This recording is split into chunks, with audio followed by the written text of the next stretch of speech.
اس وقت میرے بھائیوں اس ہمارے میریکل پلانٹ زمین کے اوپر ارتھ پہ 2 ملین سپیشیز دریافت ہو چکی ہیں نباتات اور حیوانات کی، یعنی پودوں اور جانوروں کی ملا کر 20 لاکھ سپیشیز، یعنی 20 لاکھ ٹوٹل مخلوق کی تعداد نہیں ہے، ان سپیشیز میں سے صرف انسان ایک سپیشیز ہے، اور انسان ہی 7 ارب کے قریب تو ہے دنیا میں۔ اس طرح گننا شروع کرتے ہیں، انسان، گھوڑا، کوا، چیل، مرغی، خچر، یوں آپ گنتے چلے جائیں۔ انسان کے علاوہ جتنے بھی اس روئے ارض پہ آباد ہیں چیزیں، چاہے وہ جانوروں میں سے ہوں چاہے وہ نباتات پودوں میں سے ہوں، تو ان کی سپیشیز 20 لاکھ ہیں، اور یہ ابھی وہ ہیں جو دریافت ہوئی ہیں۔ اور سائنٹسٹ ہمیں بتاتے ہیں کہ 1 اسکوائر انچ بھی اس زمین کا ایسا نہیں جہاں پہ کوئی لیونگ تھنگ نہ ہو۔ 1 اسکوائر انچ یعنی انچ بائی انچ کا جو ڈبہ ہے نا، اتنی جگہ بھی ایسی نہیں ہے جو خالی ہو کسی زندہ مخلوق سے۔ آپ یہ کہیں گے ہوا میں کچھ نہیں نظر آ رہا، جناب نہ نظر آنے والی مخلوق ہے جو خوردبین سے آپ کو نظر آ جاتی ہے۔ ایون خوردبین کے ذریعے اگر ہم اپنے جسم پہ دیکھیں نا، تو یہ بیکٹیریاز ہی بیکٹیریاز نظر آئیں گے جو ہمارے جسم سے خوراک حاصل کر رہے ہیں، لیکن ابھی دیکھنے میں تو نہیں نظر آتے، بہت چھوٹے ہیں۔ 1 اسکوائر انچ بھی ایسا نہیں ہے جہاں کوئی لیونگ تھنگ نہ ہو۔ تو سپیشیز کی تعداد پھر ایک سپیشیز کی کس لیول تک ہوگی؟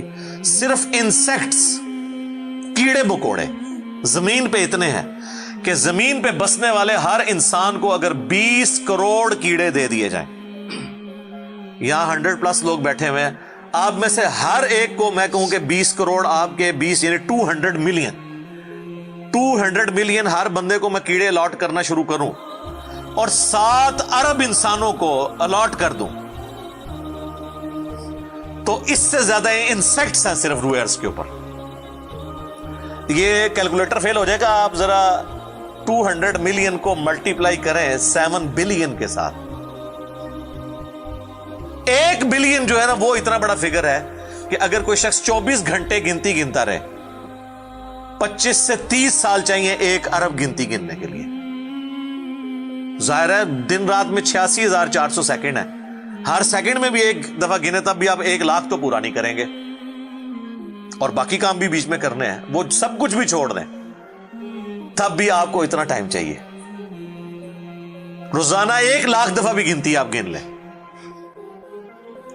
تو کئی سال چاہیے 1 ارب پورا کرنے کے لیے۔ تو یہ 7 ارب انسان، اور ہر انسان کو 20 کروڑ 200 ملین کیڑے، آپ ذرا یہ کیلکولیٹ کریں، اور یہ تو ان کی تعداد ہے۔ ابھی تو ہم یہ ڈسکس ہی نہیں کر رہے میرے بھائی کہ ایک سپیشیز کے اندر اللہ تعالیٰ نے جو کوالٹیز رکھی ہوئی ہیں وہ کیا ہے۔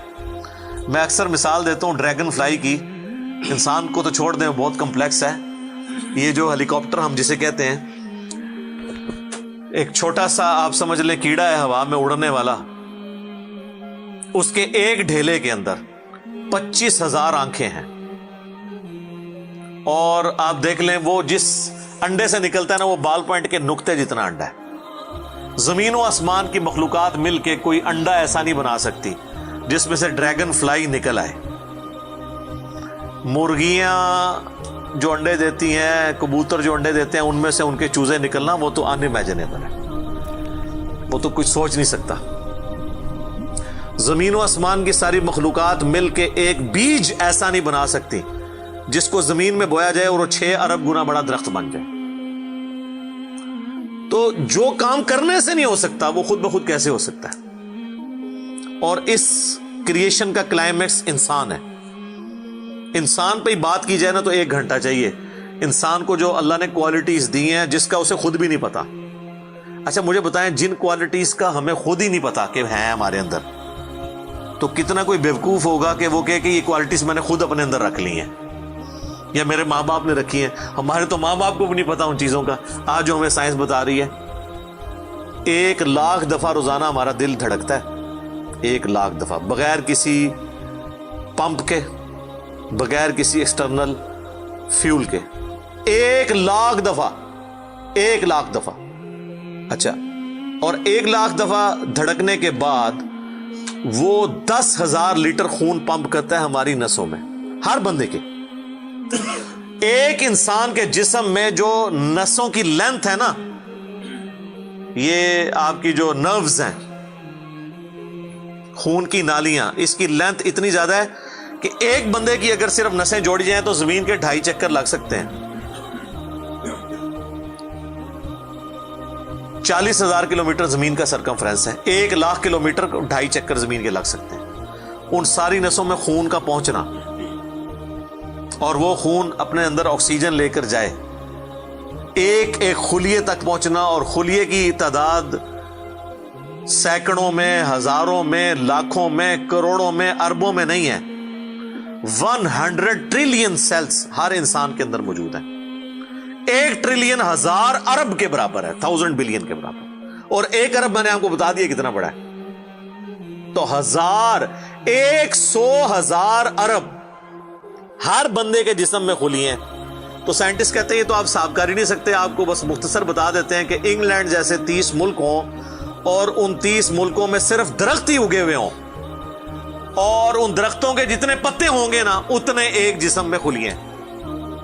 اور خلیے یہ نہ سمجھے کہ وہ ایسی کوئی چیز ہے، ایک خلیے کے اندر اتنے سسٹم ہے کہ نیو یارک سٹی جتنی جگہ چاہیے اگر ہم ایک خلیہ ہمیں بنانا پڑ جائے، جو کچھ اس کے اندر سسٹمز موجود ہیں. سوچ نہیں سکتا. بس انسان پھر یہی کہہ سکتا ہے اللہ اکبر کبیرہ والحمد للہ کثیرہ وسبحان اللہ بکرۃ واصیلا. ابھی ایسٹرونومی کی فیلڈ میں جائیں تو بندہ پاگل ہو جاتا ہے. آج تو ہمیں ٹیلیسکوپ کے ذریعے کیا کچھ پتا چل چکا ہے. ناسا کی رپورٹس تو آئے دن ڈسپلے ہوتی رہتی ہیں، اس میں میری ویڈیوز بھی آتی رہتی ہیں. اس وقت ناسا نے جو ڈسکوری کی ہے نا، اس کے تحت 250 بلین گلیکسیز ہیں اس کائنات کے اندر، 250 ارب. اور ارب میں نے آپ کو بتا دیا کتنا بڑا فگر ہے. ہر گلیکسی میں 300 ارب سے زیادہ سورج ہیں، ان میں سے ایک سورج یہ ہے. اس طرح کے 300 ارب سورج صرف ہماری گلیکسی ملکی وے میں ہے، اور یہ ایک گلیکسی ہے، اور اس طرح کی 250 ارب گلیکسیز اور ہیں. اور یہ سائنٹسٹ کہتے ہیں کہ اتنا بڑا فگر ہے کہ دنیا میں جتنے سمندر ہیں ان کے کنارے پر ریت کے ذروں کی تعداد ہے نا، اس سے زیادہ سٹارز اور پلانٹس اس کائنات کے اندر ہے. تو کوئی کیلکولیٹ ہی نہیں کر سکتا. اور یہ وہ چیز ہے جو انہوں نے کیلکولیٹ کی ہے. لوگ کہتے ہیں انہوں نے گنے کیسے ہوں گے؟ وہ ایک تھوڑا سا ایریا کنسیڈر کرتے ہیں، اس کے بعد اوور آل لے کے اسے ملٹیپلائی کر دیتے ہیں. یعنی اگر میں آپ کو بتا دوں کہ باسکٹ کا سائز اتنا ہے، اس میں اتنے انڈے آتے ہیں، تو یہ ہمارا حال جو ہے اس میں کتنے انڈے آئیں گے، تو آپ کہیں گے جی اس حال کا سائز بتائیں، اسے ملٹیپلائی کر کے کیلکولیٹ کر لیتے ہیں. وہ یہ نہیں ہوتا کہ وہ ایک ایک کر کے گنتے ہیں، ورنہ تو ان کو بھی لاکھوں سال چاہیے گننے کے لیے. اوور آل کیلکولیشن وہ کر لیتے ہیں. تو یہ ایک الگ سے ایک ٹاپک ہے بہت بڑا.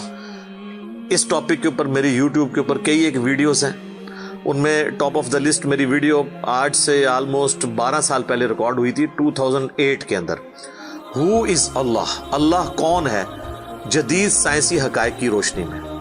اس کے بعد پھر ایک اور ویڈیو میری ریکارڈ ہوئی آج سے آلموسٹ 7 سال پہلے، مسئلہ نمبر 83B کے عنوان سے، ہو کریٹڈ گاڈ، اللہ کو کس نے پیدا کیا اور جدید شیطانی وسوسوں کا تحقیقی جائزہ، جس میں نے دور حاضر کے ایک بہت بڑے leading atheist professor Richard Dawkins کی کتاب ہے دا گاڈ ڈیلوژن، اس کا میں نے علمی محاسبہ کیا تھا. وہ دیکھنے والی ویڈیو ہے، مسئلہ 83B. آپ ہو کریٹڈ گاڈ، اللہ کو کس نے پیدا کیا، اس طرح کے الفاظ دیکھیں تو وہ ویڈیو آپ کے سامنے یوٹیوب پہ آ جائے گی. پھر آلموسٹ آج سے 2 سال پہلے میں نے قرآن اینڈ ماڈرن سائنس کے نام سے ایک ویڈیو ریکارڈ کروائی تھی. وہ انگلش سب ٹائٹل کے ساتھ بھی آ چکی ہے، آلموسٹ 1.25 گھنٹے کی. اس میں ایک ہندو بھائی نے قرآن حکیم پہ ایک اعتراض کیا تھا، تو اس کے جواب میں نے پوری ڈاکٹرن کلیئر کی تھی کہ قرآن حکیم میں جو سائنٹیفک فیکٹس ہیں ان کو آپ نے کس حوالے سے لینا ہے. قرآن جو ہے یہ لٹریچر کی بک ہے، یہ سائنس کی کتاب نہیں ہے. البتہ فزیکل فینومینا آف نیچر پہ بات کرتی ہے، تو اس کو لٹریچر کی زبان میں لینا ہوگا. اور اس حوالے سے جو مختلف چیزیں سامنے آتی ہیں غیر مسلموں کے اعتراضات، اس میں نے اوور آل ڈاکٹرن کور کی تھی. پھر آلموسٹ 8 سے سال پہلے ایک فتنہ اٹھا تھا، یہ کیا زمین ساکن ہے؟ اس کے اوپر بھی میں نے ایک ڈیٹیل ویڈیو دی تھی، اس میں میں نے کئی ایک سائنٹیفک فیکٹس کے حوالے سے ڈسکشن کی تھی.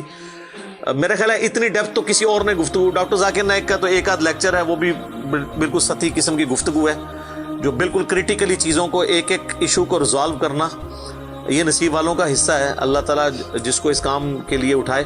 تو میں نے یعنی ہر اعتبار سے کئی ایک ویڈیوز میری ریکارڈڈ ہیں. اس کے لیے بڑا پھر بلیک ہول کی ڈسکوری ہوئی 8 سے 2 سال پہلے، اس پہ میری ایک ویڈیو آئی تھی. تو آپ یوٹیوب پہ جا کے سائنس اور انجینئر محمد علی مرزا لکھ دیں تو وہ ساری ویڈیوز ہیش ٹیگ کے ساتھ آپ کے سامنے آ جائیں گی. ایک ایک کر کے دیکھنا شروع کریں. اب میں وہ ساری باتیں، یہ میرا بڑا فیوریٹ ٹاپک ہے، میں 1 گھنٹہ اور فی البدی ان فیکٹس پہ بول سکتا ہوں، لیکن اب آلموسٹ آدھا گھنٹہ پیچھے باقی رہ گیا، تو میں نے یہ آیات بھی مکمل کرنی ہے. میں نے اوورآل ایک اس حوالے سے آپ کو بتایا کہ یہ کوئی چھوٹی چیز نہیں جو اللہ تعالیٰ فرما رہا ہے کہ آسمان اور زمین کی پیدائش میں اور رات اور دن کے آنے جانے میں. اب یہ رات اور دن کا آنا جانا یہ کوئی چھوٹا معاملہ ہے؟ آج تو مطلب سائنس کی وجہ سے ہمیں جو چیزیں پتہ ہیں ہم سے پہلے تو لوگوں کو پتہ ہی نہیں تھی. ان کا تو ایمان بالغیب تھا جن باتوں پہ، ہمیں تو وہ چیزیں سامنے نظر آ رہی ہیں. 3 بڑی بڑی موشنز جو ڈسکور ہوئی ہیں نا زمین کی، ان میں سے پہلی موشن یہ ہے کہ زمین ہر سیکنڈ میں آدھا کلومیٹر اپنے محور کے گرد گھومتی ہے. 1 سیکنڈ میں آدھا کلومیٹر، جس کی وجہ سے 24 گھنٹے میں ہمارا دن رات مکمل ہوتا ہے. میں ایکویٹر کی بات کر رہا ہوں، اس کے ارد گرد، میں نارتھ اور ساؤتھ پول کی بات نہیں کر رہا. وہاں تو سورج ود رسپیکٹ ٹو زمین جو ہے افق کے ساتھ چل رہا ہوتا ہے، وہ الگ معاملہ ہوتا ہے، وہ پھر آپ کو پوری سائنس سمجھانی پڑے گی. ایک عام ڈسکشن میں بات کر رہا ہوں. دوسری موشن ہے زمین کی 1 سیکنڈ کے اندر، یہ تو ہوگی نا آدھا کلومیٹر، وہ ہے 1 سیکنڈ کے اندر 30 کلومیٹر سورج کے گرد. اور یہ اس رفتار کو کوئی سوچ سکتا ہے؟ 1 سیکنڈ میں 30 کلومیٹر، یہ گولی کی رفتار سے 60 گنا زیادہ رفتار ہے. یہ 1 سیکنڈ میں 30 کلومیٹر.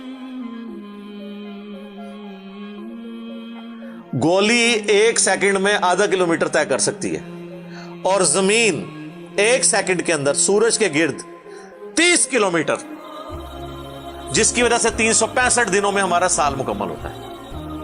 اور یہ 2 تو پھر بھی تھوڑا بہت بندہ دماغ میں سوچ سکتا ہے. جو تیسری موشن ہے نا، وہ زمین اور پورا ہمارا یہ سولر سسٹم سمیت ہمارے سورج کے 1 سیکنڈ میں 200 کلومیٹر کی رفتار سے ایک سٹار ویگا ہے اس کی طرف پچھلے 15 ارب سال سے ٹریول کر رہے ہیں. ذرا آپ ذرا لینتھ دیکھ لیں. اسی لیے جو کائنات کے فاصلے ہیں وہ لائٹ ایئرز میں ماپے جاتے ہیں. وہاں تو آپ کے سب کچھ فیل ہو جاتا ہے. یعنی روشنی 1 سال میں جتنا فاصلہ طے کرتی ہے نا، اسے کہتے ہیں لائٹ ایئر. اور روشنی جناب گھوڑے کی رفتار سے، بوئنگ کی رفتار سے، میزائل کی رفتار سے نہیں چلتی. روشنی کی رفتار ہے 3 لاکھ کلومیٹر 1 سیکنڈ میں. 1 سیکنڈ میں روشنی زمین کے 7 چکر کاٹ سکتی ہے. 3 لاکھ کلومیٹر یا 1,86,000 میل، کیونکہ زمین کا سرکمفرنس 40,000 کلومیٹر ہے. تو 7 چکر کاٹے زمین کے 1 سیکنڈ میں روشنی، 1 سیکنڈ میں 7 چکر زمین پوری کے کاٹ لے، اور یہ سال تک ٹریول کرتی رہے، تو وہ 1 لائٹ ایئر ہے. تو 1 لائٹ ایئر جو ہے وہ کیلکولیشن کرتے ہوئے کیلکولیٹر فیل ہو جاتا ہے. یہ تو اللہ ہی اللہ ہے. آپ مجھے بتائیں، جس اللہ کا تعارف یہ ہے تو بابے کدھر آ جائے بیچ میں؟ بابوں کو تو یہ جب ہم باتیں بتائیں نا تو وہ ہماری ویڈیوز دیکھ کے بیان بھی نہیں کر سکتے. تو کہتے ہیں جی وہ بابے کہتے ہیں مینوں غصہ ہے، میں زمین آسمان زمین تے سٹ دیا. نہ تینوں آسمان دے سائز دا پتا نہ زمین دا، ایویں کہانیاں تو بنانا، پھر پتہ ہی کسی چیز کا نہیں. تو آج جس طرح خدا ابھرا ہے، وہ علامہ وحید الدین خان صاحب ہیں انڈیا کے، 95 ایئرز ان کی ایج آلموسٹ. انہوں نے کتاب لکھی ہے دا گاڈ ارائزز، خدا ابھرتا ہے. خدا جس طرح ابھرا ہے نا جی اس لیٹسٹ ورلڈ کے اندر سائنٹیفک فینومینا کی ڈسکوری کے بعد، ابھی تو آپ سٹرکچر آف جین کے اوپر ڈسکشن کرنا شروع کریں یہ جینز کیا بلا ہیں اور انسان اور نباتات اور حیوانات کی ریپروڈکشن کا کیا سلسلہ ہے، یہ تو انبلیویبل ڈیٹا ہے، کوئی انسان سوچ بھی نہیں سکتا. اور یہ اتنا مینیجیبل ہے کہ سائنٹسٹ ہمیں کہتے ہیں کہ یہ ساری کی ساری چیزیں اتنی فائن ٹیون ہے کہ اگر ایک بال پوائنٹ اپنی نوک پہ کھڑا کیا جائے تو کھڑے نہیں ہو سکتا. کتنا بیلنس آپ مرضی کر لیں، 1 ارب سال تک اگر وہ اپنی نوک پہ کھڑا رہے، اس سے زیادہ بیلنس اس کائنات کے اندر ہے، اور وہ ذرا سا بھی ڈسٹرب ہو جائے تو یہ کائنات تباہ ہو جائے. یہ تو بہت کچھ اس میں بیان کیا جا سکتا ہے لیکن میں اس کو سکپ کرتا ہوں. باقی اللہ سے ہم امید کرتے ہیں کہ یہ اللہ کرے. پچھلا قرآن تو ہمارا 344 لیکچرز میں مکمل ہوا تھا 9 سالوں کے اندر، تو اس دفعہ تو لگ رہا ہے شاید یہ کوئی 400 لیکچرز بن جائیں یا 450. لیکن کوشش میں یہ کر رہا ہوں کہ ان ڈیپتھ گفتگو کی جائے، کوئی تشنگی کسی کی باقی نہ رہے کہ اس آیت میں یہ ایک امپورٹنٹ چیز تھی جو اس سے ریلیٹڈ تھی، وہ بریف کرنا ضروری تھی. باقی تو قرآن کی تفاسیر پچھلے 1400 سال میں سینکڑوں لکھی گئیں، ہمارے بعد بھی لوگ بیان کریں گے. یہ کتاب کبھی پرانی نہیں ہوگی. ہر آنے والا دور قرآن حکیم کی نئی نئی چیزیں لوگوں کے سامنے آشکار کر رہے ہیں. یہ تو ایک نہ ختم ہونے والا معاملہ ہے. یہ اللہ کی کتاب ہے، کوئی انسان کی لکھی ہوئی کتاب نہیں ہے. اور یہ یاد رکھیے گا، الہامی کتابیں کبھی پرانی نہیں ہوتی کیونکہ یہ ہیومن انسٹنکٹ سے ڈیل کرتی ہیں. باقی آپ کوئی بھی کتابیں دیکھیں، کچھ عرصے بعد نئی تھیوری آ جائے گی، نئی ڈسکوریز آ جائیں گی، وہ چیزیں نئی جو ہے وہ انوینشنز آ جاتی ہیں، پرانی ایبسلیٹ ہو جاتی ہیں. آپ دیکھ لیں، ہم نے تو اپنی زندگی میں کئی چیزیں ایبسلیٹ ہوتے دیکھی ہیں. یہ جو لینڈ لائن فون ہے، پورے محلے میں ایک فون ہوتا تھا، آج آپ کو پورے شہر میں بھی ایک فون نہیں نظر آئے گا موبائل فون کے بعد. لیکن الہامی کتابیں پرانی اس لیے نہیں ہوتی کہ آج سے 10,000 سال پہلے کے انسان کی بھی ہیومن انسٹنکٹ وہی تھی جو آج ہے اور جو قیامت تک ہے، جو اللہ نے ہماری جبلت میں رکھی ہے. بیوی بچے، ماں باپ، یہ معاشرہ، اس کے ساتھ کس طرح ڈیل کرنا ہے اور اس سسٹم میں رہتے ہوئے اللہ کو کیسے راضی کرنا ہے، یہ ایشوز ہمیشہ اسی طریقے سے رہیں گے. اس لیے الہامی کتابیں کبھی پرانی نہیں ہوتی. اور دیکھیں، آج بھی آپ کتاب پڑھتے ہیں تو لگتا ہے آج کی بات ہو رہی ہے. سبحانک اللہم وبحمدک، اشہد ان لا الہ الا انت، استغفرک واتوب الیک، وما علینا الا البلاغ المبین. جزاکم اللہ خیرا.